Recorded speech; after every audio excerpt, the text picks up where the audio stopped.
Assalamualaikum warahmatullahi wabarakatuh. Perkenalkan, nama saya Damar Kasidanjati dengan nomor NIM 1908106047 dari kelas Biologi B semester 3. Kali ini saya akan menjelaskan mengenai tahap-tahap reproduksi seksual Ascomycota dan tahap-tahap reproduksi seksual Basidiomycota. Yang pertama yang akan saya bahas yaitu tahap-tahap reproduksi seksual Ascomycota multiseluler berlangsung sebagai berikut. Terlihat pada gambar hifa yang berbeda jenis berdekatan. Salah satu hifa yang dianggap hifa betina membentuk ascogonium dan hifa jenis lainnya yang dianggap hifa jantan membentuk antheridium. Ascogonium dan antheridium masing-masing memiliki sejumlah inti haploid. Dari ascogonium tumbuh trikogin, yaitu struktur penghubung ascogonium dengan antheridium melalui trikogin. Terjadi perpindahan plasma dan inti antheridium ke ascogonium, sehingga pada ascogonium terjadi penyatuan plasma atau plasmogami, dan terbentuk dua inti haploid yang berpasangan di karyotik. Ascogonium kemudian tumbuh membentuk sejumlah hifa ascogonium yang di karyon pertumbuhan terjadi karena pembelahan mitosis.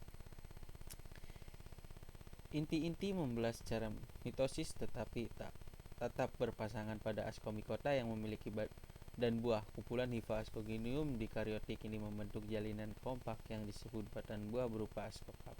Ujung hifa pada ascocarp membentuk ascus dengan dua inti haploid di karyotik dalam ascus, kemudian diploidik menghasilkan diploid. Fase diploid ini singkat karena kemudian inti tersebut membelah secara meiosis menghasilkan 4 diploid. Inti haploid membelah lagi secara mitosis sehingga setiap ascus mengandung 8 inti haploid. Dinding sel kemudian terbentuk di sejumlah 8 inti dan membentuk ascopora. Ascopora yang telah masak akan tersebar dari ascus yang pecah. Ascopora yang jatuh di tempat yang sesuai akan berkecambah menghasilkan hifa haploid yang baru. Kemudian yang akan saya bahas yang kedua yaitu tahap-tahap reproduksi seksual Basidiomycota adalah sebagai berikut. Hifa plus dan hifa min yang berinti haploid berkecambah dari Basidiomypora. Kedua hifa ini saling bersinggungan.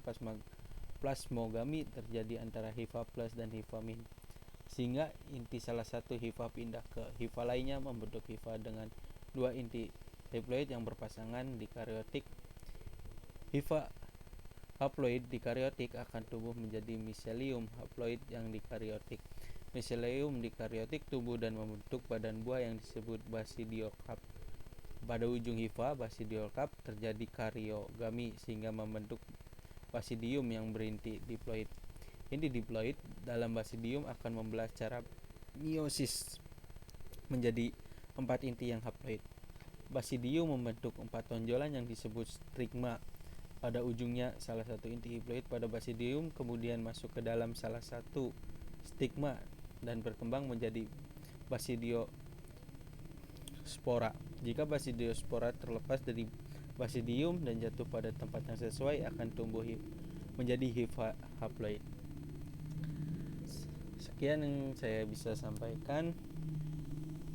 Kurang lebihnya saya mohon maaf. Wassalamualaikum warahmatullahi wabarakatuh.